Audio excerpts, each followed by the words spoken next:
Okay, can you hear me now?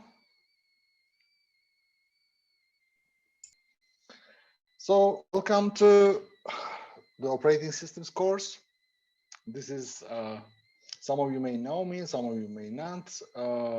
So, this is a fun course, and I have already given for those who have taken computer organization from me.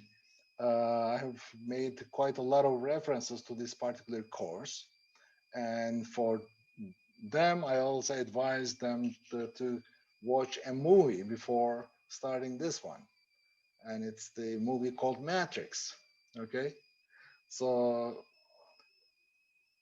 I assume that many of you have watched this movie, and if you missed, if you haven't watched this one, I suggest that you take and go ahead and watch it again. It's especially the first one, because a lot of the concepts that's in this movie is actually highly related with this particular course.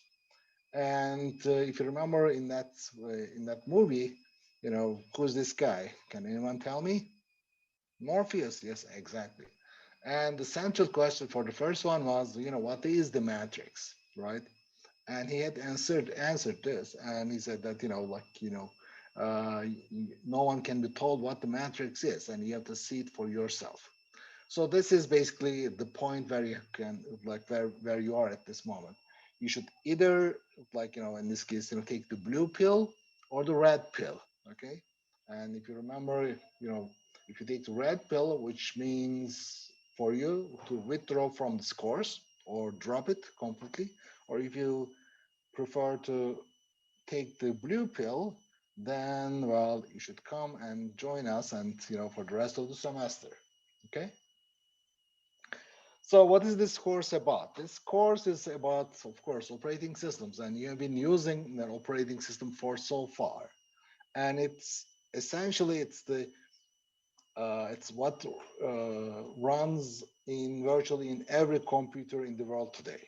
Okay, now this course is, if you take from a perspective, you started with EE 282, right, 281, where you learned about how to build simple circuits from transistors and resistors and etc. And then you took logic design, in which you learned to build some logic gates, flip-flops, registers, and etc.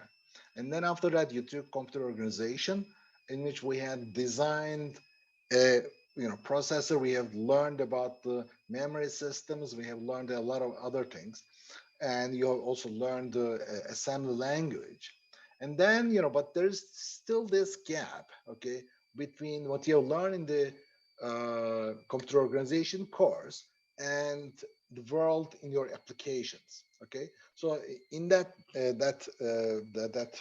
gap in between is actually filled by the operating system, which is actually the last thing in your basically in this abstraction.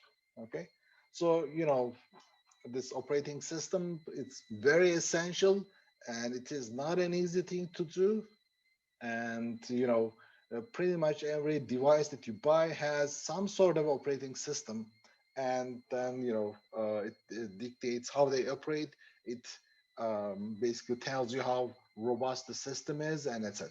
And the operating system is basically tells you basically how the programs can run and what are those your programs can do at any time. Okay, and it acts as a middleman between your programs and the hardware. Okay, now considers, like I have already asked you some questions like this. For example, when you uh, are like at this very point, if you look at your computer, you will see that there are many processes that are open, that are running. Okay, but then you write a code, like a program, your Hello World program, for example. You know, did you ever think that in your program that how many other processes, how many other programs were running at that time? You never check this, right? You write your code as if your program is the only one that's running on that machine, as if it had all the memory in that space, and etc. Okay, and obviously this is not true, but from your as a programmer, you don't really care who basically who else is running and etc. So understanding operating system, it's again essential to understand the system performance and reliability. Why are some systems are more reliable than the other one? Resource management, meaning that when you have multiple programs that's running at the same time, then how do you manage the resources? What are these resources? It's the CPU, it's the physical memory, it's your IO devices like mouse and network card and etc. So you have to understand basically how these things come together, and you have to learn about virtualization and abstraction, meaning that in computer organization we said that everything was about abstraction, right? And operating system is actually the topmost layer that provides the abstraction for your processes. Okay, and this is important, and we will again link it with virtualization, for example, technologies. You will talk about concurrency and parallelism, and this will actually make your life much easier. You'll be able to write programs that you've not even ever dreamed of. Now, I mean, I will just give you some example. Imagine, for example, like you want to write two programs. Okay, so one of them should say hello, good morning. Okay, then the other program should come up and says, well, good morning to you. I'm fine. What about you? I'm fine too. Okay, can you write such a program? Hmm?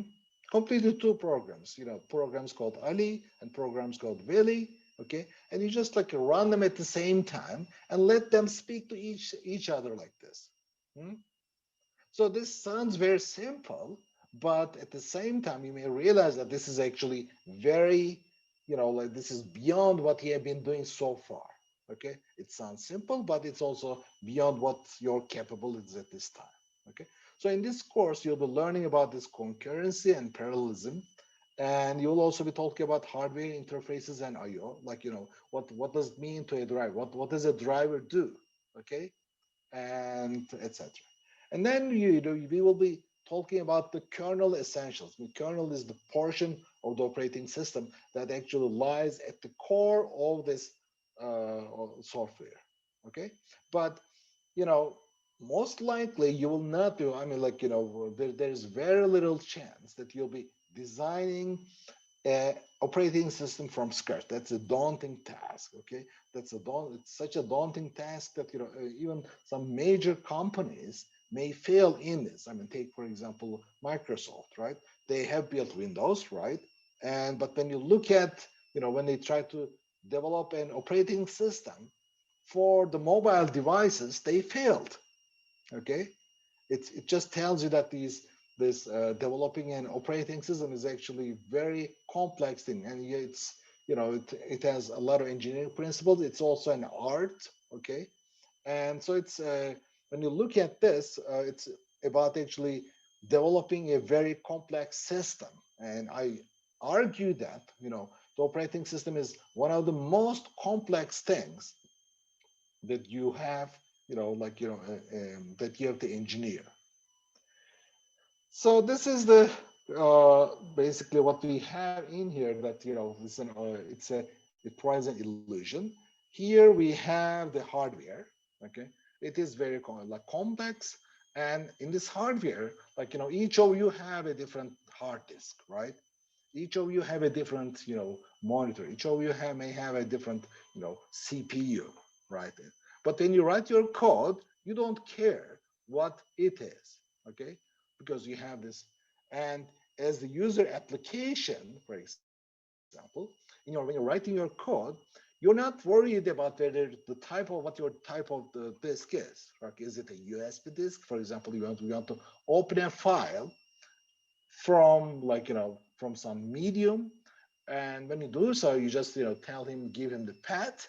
Okay, and from this path, then you just want to read the bytes from that. Okay, and you don't care the type of the file system. You don't care the type of the disk. Is it an SSD? Is it a regular hard drive? Is it some kind of a some drive that exists in the cloud? Okay, you really don't care. Just open this up and everything is basically immediately created. And the CPU, you don't care what the CPU is, right? When you write your code, when you write your hello world code, it doesn't matter. And when you look at this, there's this operating system is actually the middleman right in here, okay, that provides this illusion that it basically it uses it provides this clean abstraction of your uh, for your applications, but it sits on top of your hardware. Okay, it provides a file system interface, and it provides a network interface, it provides a support. Okay, for example, you may be running, I don't know, say 20 different processes at this time, and each of you, like the CPU that you have, may have like two cores, single core, quad core, whatever it is. Okay, and it doesn't, you don't care, and you don't care what the disk is, you don't know what the device driver that you use, or how you allocate your memory, and etc. Now, so to summarize, the operating system sits between the hardware and your application programs. It's a intermediary between that.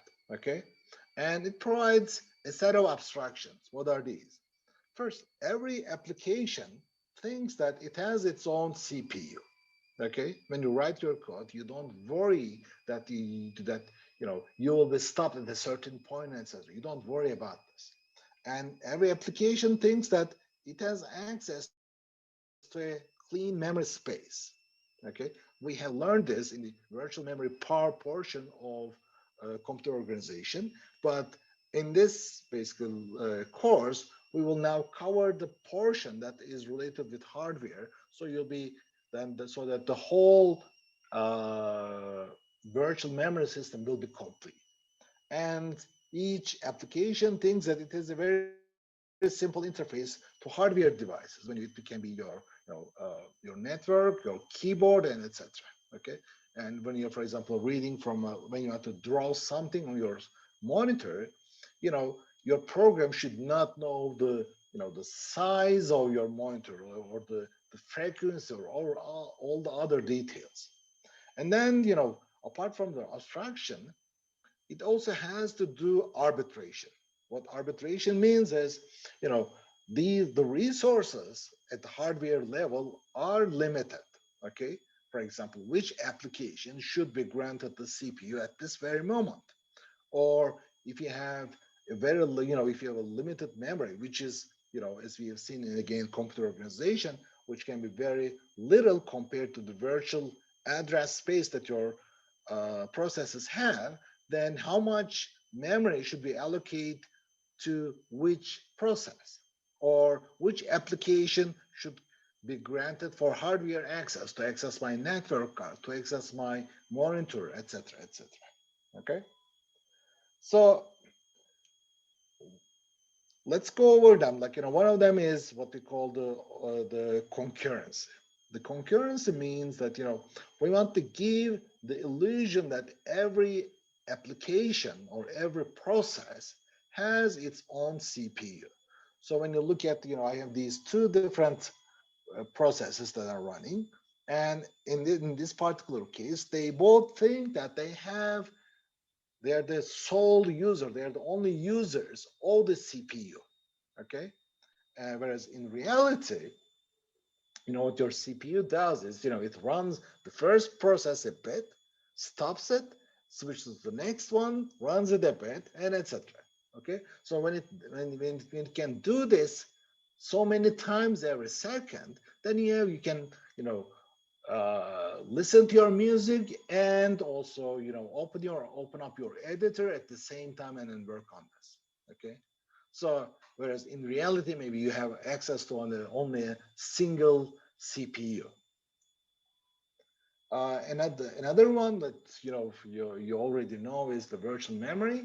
It's the idea that each process or each application has the illusion that it has a clean slate of virtual address space.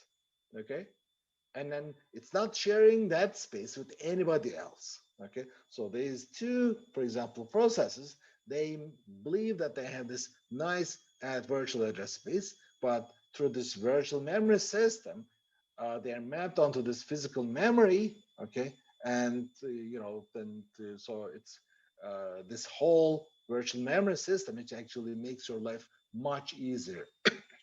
And I may have already told this in the computer organization, but in the old days, for example, the operating systems did not support this. You may say that this is already given, but in the old days, for example, in MS-DOS and in those days, when you are writing a program that is slightly complex, then you have to check out how much physical memory that you would have in the system.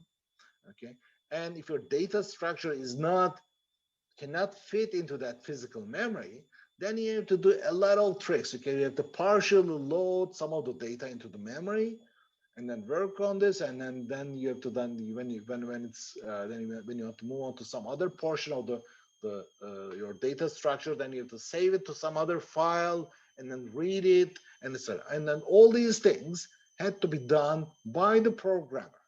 Okay, whereas nowadays, I'm like in the modern operating systems that we have, then you don't have to do this. You just allocate, you just do a malloc.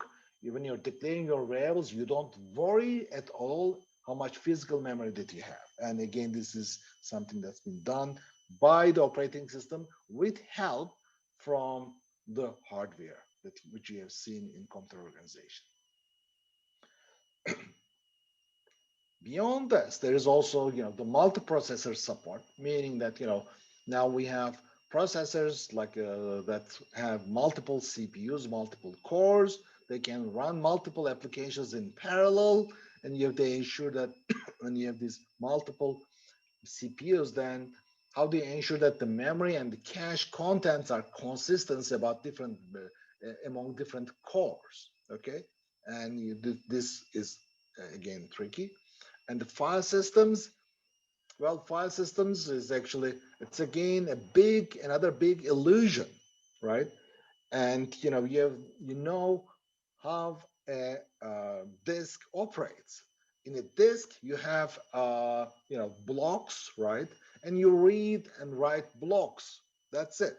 You don't have the concept of a directory. You don't have the concept of a file. You don't have the concept of a partition. Okay? These are all things that are created by the operating system, such that your access to these things are much easier. Instead of thinking in terms of blocks, you just think in terms of paths and etc. And more, when you deal with, for example, reading some amount of data from a disk is actually by itself a tricky process, right? You have to make it spin, you have to wait until the proper block comes under the head, and then you have to transfer that. All these things require and this whole procedure is differs from device to device. So that means that it's very difficult. And so this is an illusion that the operating system does. And so your user applications, you just see flat files arranged in the hierarchical namespace, and then in this course, you will be learning about how these things are implemented. And then network protocols. This is at the network level, you send or receive data with other computers, and usually you have a lot of unreliable packets. Whereas from the user point of view, you have this potentially reliable byte stream called socket. We will not be covering this because you have a full course on this, but this is again the same thing, that you have a hardware that's unreliable, but from a user point of view, you just assume that it is reliable, and all the error kind of handling is done at a lower level that is uh, hidden from you. And more security and protection. When you on modern devices, you have multiple users, and when you what this means, and you also run multiple applications. And this means that despite the fact that you are on the same hardware, Okay, your file is sitting next to mine on the same physical device, or your memory is allocated next to mine. Then how do you ensure that they are basically they do not interfere with each other? How do you protect my data from someone else's? Okay, or how do you prevent some other guy to get access to this? Now, why bother with an operating system?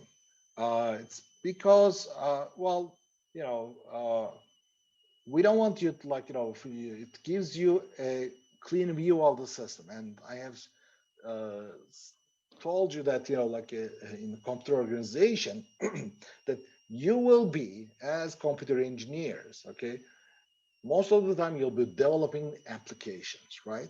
But you have to know, you cannot just be a regular driver. You have to be a rally driver. You have to be an F1 driver, okay? And in order to do this, you need to understand the hardware and especially and the operating system that runs that, because then you are allowed, then you can do much more things. Then you can get more performance, okay, from your device.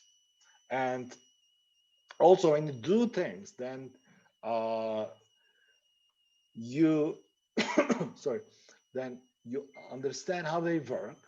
And uh, for example, in the operating system case, when you have one program that crashes at a certain, like, because of a certain reason, then how do you ensure that the damage that it makes is actually uh, contained?